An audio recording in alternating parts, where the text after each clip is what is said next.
mobilidade, o Brenner está treinando muito bem, para quem entrou e não foi casualidade, acabou fazendo o gol, mas é um menino que tem treinado bem, eu achei que era oportuno colocá-lo naquele momento. A análise da partida, achei que no primeiro tempo a gente teve um pouco de dificuldade na parte de criação, embora a gente tenha criado chances de gol também no primeiro tempo. No segundo tempo a gente melhorou no aspecto da criação, começamos a ter um jogo mais fluido, coloquei o Daniel um pouquinho mais atrás junto com o Tietê para dar saída na bola com mais velocidade, a gente conseguiu ter fluência pelos dois lados do campo, chute de fora da área, cruzamento dos dois lados, a equipe melhorou muito nesse aspecto. E um ponto negativo, acho que a gente cedeu alguns contra-ataques para o Novo Horizontino que a gente não deveria ter cedido. Esse eu acho que é o ponto que a equipe não foi bem nessa a neutralização do contra-ataque, acabamos tomando um gol de novo de contra-ataque, como foi contra a Ferroviária. Diniz, te perguntar a respeito do time adversário Novo Horizontino, que você obviamente estudou para disputar a partida de hoje, mas eles vinham com 8 mudanças, né, com relação ao time da última rodada, porque eles têm Copa do Brasil no meio da semana. Te surpreendeu o desempenho de um time praticamente reserva do Novo Horizontino aqui dentro do Morumbi? Não, o time reserva do Novo Horizontino, os jogadores são muito similares aos titulares. Muitos desses jogadores aí já jogaram Série B, Campeonato Paulista, que jogaram hoje, o Edson Silva mesmo é um exemplo disso. Então a qualidade individual do time ela se manteve. E eles certamente eles tiveram um acréscimo de vontade, porque jogadores que não estão jogando nessas situações e com a proposta de jogo do Novo Horizontino teve de marcar muito baixo, todos eles se dedicaram muito à marcação e eles dificultaram ao máximo do que eles conseguiram. Então não teve surpresa nenhuma, eles tinham, era uma das possibilidades, porque eles têm jogo na Copa do Brasil, a gente sabia disso, então, mas a maneira de jogar manteve-se a mesma e também a escalação era uma das possibilidades que a gente estava esperando. Diniz, boa noite, lado direito. Eu queria falar um pouco sobre a situação do VAR contigo, fazer uma pergunta a respeito disso. A gente vê o Campeonato Paulista hoje, que é uma federação riquíssima, tendo o VAR só na parte final do campeonato. E a gente vê o futebol carioca também como uma federação rica, com ordens da CBF, para que tenham VAR só nos jogos de clássico, de times grandes. Hoje você avalia que o futebol brasileiro ele tem problemas porque as pessoas que cuidam do futebol brasileiro não sabem gerir o futebol? Não sei se por conta desse aspecto, é difícil, não sei quanto é que custa o VAR, eu acho que o dinheiro que as federações arrecadam, eles têm que ser investido no futebol, em todas as frentes, não só na questão do VAR. Acho que as federações, confederações do Brasil, elas estão aí para promover a melhoria do futebol, não para o enriquecimento próprio. Então, nesse sentido, na questão do VAR, se é uma coisa boa para o futebol e as federações têm condições, eu acho que tem que ser feito. Embora o VAR, o ano passado, aqui no Brasil, no Campeonato Brasileiro, já tinha dado sua opinião ano passado, ele mais prejudicou do que ajudou. Diniz, erros de arbitragem, obviamente, acontecem em todos os jogos. Hoje os erros ficaram mais evidentes, foram seguidos contra só o São Paulo. Em algum momento naquele segundo gol anulado, foi bem próximo a você, e que o Bandeira não anulou, houve ali uma conversa do árbitro tentando entender do Bandeira o que aconteceu para ele anular tão convictamente o gol, principalmente esse lance, você que estava ali do lado? Não, o Bandeira não tinha anulado, o árbitro que anulou, mas foi um lance, ele teve tanta convicção em anular o gol e todo mundo teve muita convicção de que foi o gol legítimo, fácil de dar. Foi um erro muito grosseiro, não foi um erro com dúvida. Só o árbitro eu acho que não teve dúvida em anular, mas o Bandeirinha tinha dado o gol normal.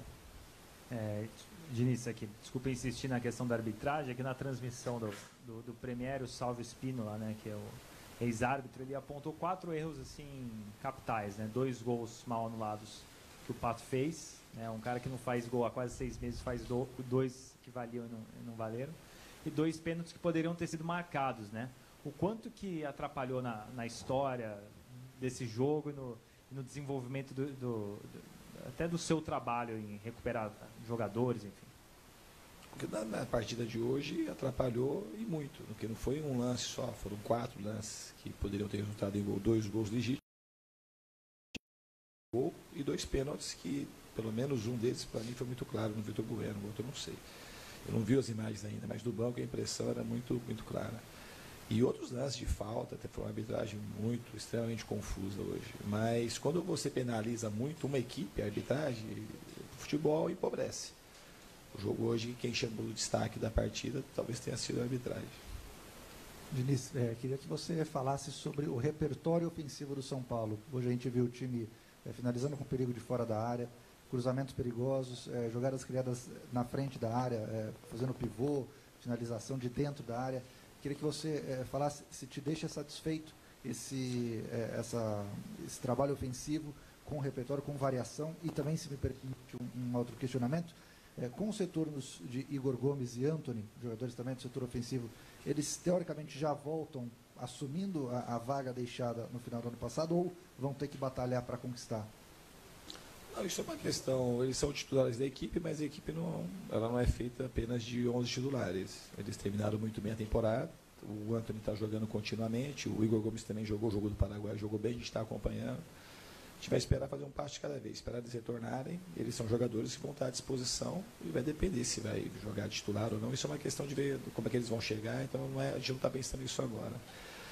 Quanto à produção ofensiva da equipe, eu gostei. Jogar contra um time como o Novo Horizontino, que marca bem, com as linhas muito compactadas, e eles foram baixando muito as linhas conforme o tempo foi passando. Eu acho que a produção ofensiva ela foi boa, faltou muito assim ter um pouco mais de felicidade nas conclusões. Diniz, a gente viu o Bruno Alves chegando no vestiário, tendo que ser carregado pelo Volpi, mais um outro jogador. É preocupante a situação dele, já dá para saber. E também queria saber se você considera que essa partida, pelo volume de jogo, em termos de criação, apesar dos gols não terem saído, né, ou terem sido anulados quando saíram, se foi a melhor partida do ataque do seu time desde que você chegou aqui. Em termos de produção de chances de gol, provavelmente tenha sido. A equipe criou bastante. Teve esse aspecto negativo que eu falei para você, assim, que a gente teve alguns contra-ataques que a gente cedeu, que a gente poderia ter evitado, mas a equipe foi muito... E a dificuldade do jogo foi muito grande também. É um time que marca muito bem. Assim, independente da estrutura tática do time do Novo Horizontino, é muito boa, tanto é que eles não tinham tomado gol até agora no campeonato. Defendem bem as bolas aéreas e jogam com as linhas muito próximas, tem um contra-ataque muito bem montado.